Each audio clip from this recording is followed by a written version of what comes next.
enemies. Joining me now is Florida Congressman, member of the House Judiciary and House Foreign Affairs Committee, retired Airborne Army Infantry officer, and Operation Iraqi Freedom veteran Greg Steube. Great to see you again, Congressman. So tell me, are you part of the Pence, Cheney, and Kinzinger GOP, where clear abuses of power and anti-GOP partisanship should be surrendered to? Or are you among the conservative GOP that recognizes this government is too big, spends too much, and must be reduced to guarantee proper oversight?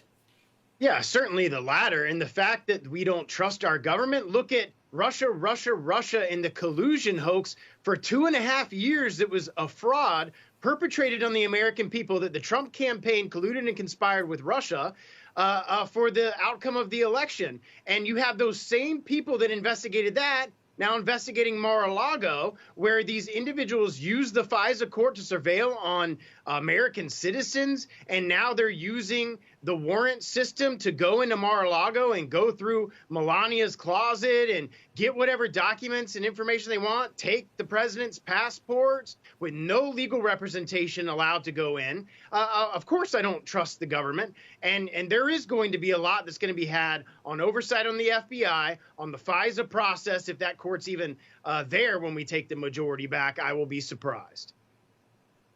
Well, yeah, and don't forget the lies to the FISA court that was undertaken by the same FBI, the forging of documents. I mean, the list goes on and on and on, and also what they've been found to have done in the alleged kidnapping attempt of Gretchen Whitmer up there in Michigan.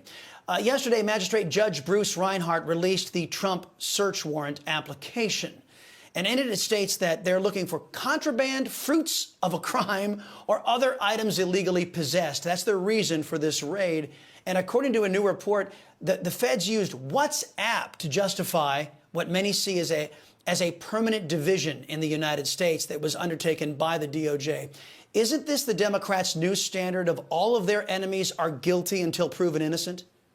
Yeah, that's exactly how they operate. That's how they operated on the Russia collusion hoax, and now they didn't get anything there. So now they're trying this. Originally, it was national security documents and classified information, and now that's not the case. This is simply an excuse for the Department of Justice to go into Mar-a-Lago, the former president's home, and he's not just the former president, but the #1 contender to take on Joe Biden in 2024. So you have a political and weaponized DOJ using their authority to go into the personal residence of the #1 contender to take on their boss in 2 years to search for whatever they want to search for, carte blanche, no lawyers present. They can look through closets. They can do whatever they want to do. And they're on a fishing expedition to get anything and everything that they possibly could get to try to charge former President Trump with a crime. And it's absolutely astronomical that we are dealing with these type of issues from our government that's supposed to be upholding the law equally and justice to all. And that's not what's going on in this DOJ.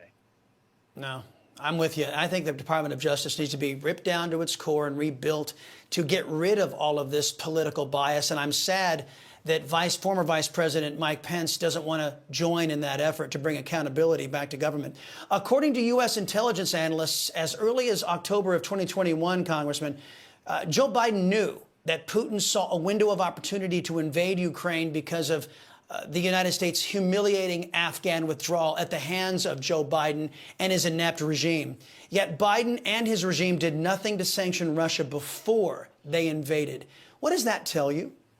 Well, what that tells you is they're weak on foreign policy and they're weak on Russia. They should have put those in place in 2014 when Russia invaded Crimea, and they didn't. Again, that was an Obama administration back then when Biden was vice president. They're weak on Russia. They greenlit the Nord Stream 2, which opened billions of dollars of money straight to Kremlin into Moscow. And that's exactly why it funded all the things that were going on. It didn't take a genius to see the buildup of 120,000 Russian troops along the Ukrainian border to know that they're about to do something and invade Ukraine. Yeah, exactly. It didn't take a rocket scientist to figure out what they wanted to do. Congressman Greg Steube, appreciate the time as always, sir. Thank you. Coming up, 2016 video meme about the